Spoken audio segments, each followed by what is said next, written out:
शब बारात सहाबा किराम ने मनाई, मैं आपसे अर्ज करूंगा बात यही तो है, हमने दरअसल हदीस का मुताला नहीं किया, अहदीस पर निगाहें हमारी नहीं है।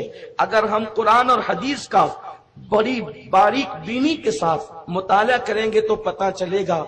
आप देखें, एक मिसाल के जरिए से समझाता हूं कि एक मर्तबा अल्लाह के नबी सल्लल्लाहु अलैहि वसल्लम की महफिल में एक बदबू जाहिर हुई, एक भयानक बदबू जाहिर हुई। आकाए करीम सल्लल्लाहु अलैहि वसल्लम के सहाबा उस बदबू से बेचैन हो गए। ये बदबू किस चीज की है? ये जो बदबू आ रही है ये किस चीज की आ रही है? सहाबा ने अर्ज किया, अल्लाह जाने और उसका रसूल जाने। देखिए सहाबा का अंदाज कितना हसीन है, उनका अकीदा, उनका नजरिया कितना वाज़ेह है कि वो किसी भी मामले में ये ईमान रखते थे कि अल्लाह जानता है और अल्लाह के बताए से अल्लाह का महबूब जानता है। इसलिए कि जब किसी को यार बनाया जाता है तो उससे जात नहीं छुपाई जाती तो बात क्या छुपाई जाएगी। तो अल्लाह ने अपने महबूब को बहुत कुछ अता किया, बल्कि यहां तक फरमाया इन्ना अअतैना कल कौसर, ए महबूब हमने सारी कसरतें तुझे अता कर दी, बल्कि हबीब हम भी तेरे हो गए। आप गौर फरमाएं, जब खुदा उनका हो जाए तो अब दुनिया की कौन सी चीज है जो मुस्तफा जाने रहमत की नहीं। तो आकाए करीम सल्लल्लाहु अलैहि वसल्लम के सवाल करने पर मेरे सहाबा ये बदबू काय की है? सहाबा ने अर्ज किया, आका अल्लाह जाने और उसका रसूल जाने। तो मेरे आका फरमाते हैं ये बदबू एक गीबत करने वाले की बदबू है, गीबत किसी ने की है उसी की बदबू हमारी महफिल में जाहिर हुई। अब मैं आपसे पूछता हूं, रसूलुल्लाह सल्लल्लाहु अलैहि वसल्लम की ये सही हदीस, इस पर किसी को कोई कलाम नहीं, आप फरमा रहे हैं कि ये बदबू की गीबत है। जैसे हमारे दरमियान कोई कचरे की कुंडी को उखाड़ दे तो बदबू आती है, गटर साफ की जाए तो बदबू आती है, उस वक्त गीबत की बदबू आई, आज गीबत की बदबू नहीं आती। तो इसका मतलब ये है कि आज मुसलमान गीबत से पाक हैं, किसी गली में गीबत नहीं हो रही है, किसी गली में गीबत नहीं हो रही है, किसी घर में गीबत नहीं हो रही है, किसी मोहल्ले में गीबत नहीं हो रही है, गीबत कहीं नहीं हो रही है।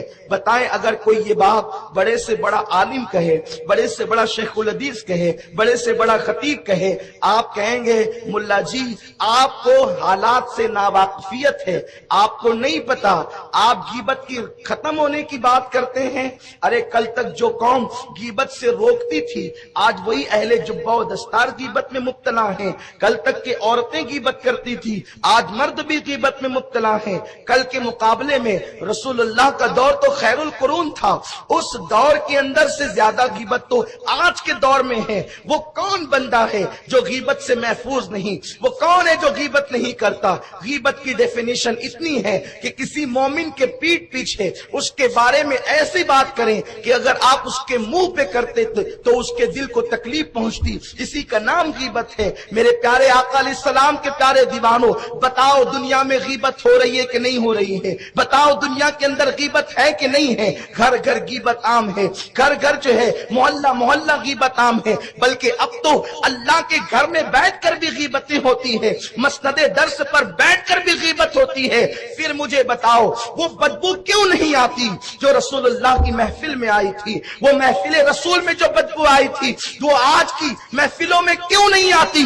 उसकी वजह यह है कि जो इंसान साफ सुथरे माहौल में रहता है और अचानक वो बदबूदार माहौल में चला जाए तो उसको बदबू का एहसास होता है। लेकिन इंसान अगर बदबूदार माहौल में रहते रहते इतना आदी हो जाता है बदबू का कि उसकी नाक के कीड़े मर जाते हैं, फिर उसको बदबू नहीं आती और वो वहां पर शान से जीता है। अच्छे माहौल से बदबू में आने वाला अपनी नाक पर हाथ रख करके आता है, लेकिन वो बंदा जो बदबू के माहौल में रहता है उसे बदबू का एहसास नहीं होता। तो सहाबा किराम का माहौल बदबू से पाक था, इसलिए गीबत से पाक था, इसलिए उन्हें गीबत की बदबू आ गई। और आज का माशरा गीबत गीबत गीबत इतनी बदबू पहले से मौजूद है कि अब हमारी नाक उस बदबू بدبو کو, غیبت کی بدبو کو محسوس نہیں کرتی. تو اب یہ کہنا کہ صحابہ کی محفل میں غیبت کی بدبو آئی تھی, اگر آج بدبو نہیں آتی تو میں نہیں مانتا کہ دنیا میں غیبت نہیں ہوتی.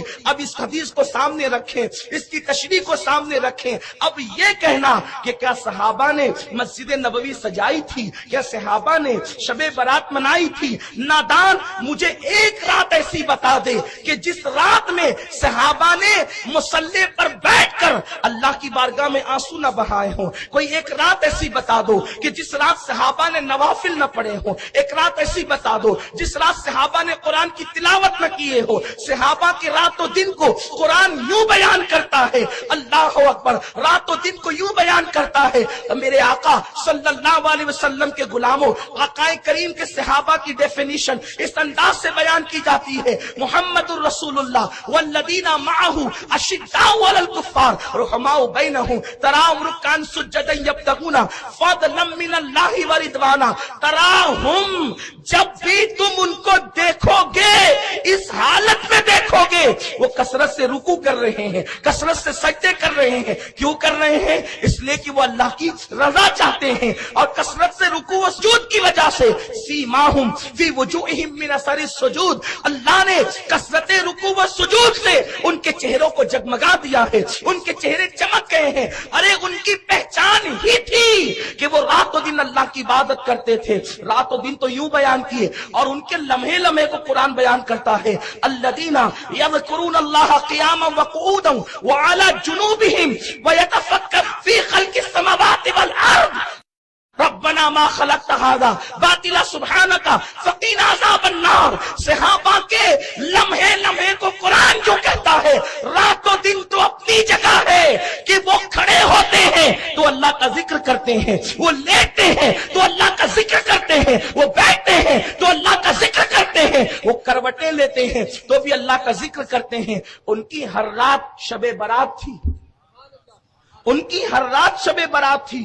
اسی لیے آپ کو نہیں پتا چلتا کہ صحابہ نے شب برات منائے.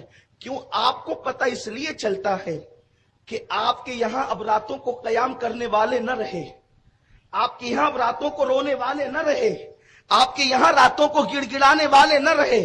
جو مسلوں پہ گڑ گڑاتے تھے اب تو وہ نکڑ پہ بیٹھنے لگے.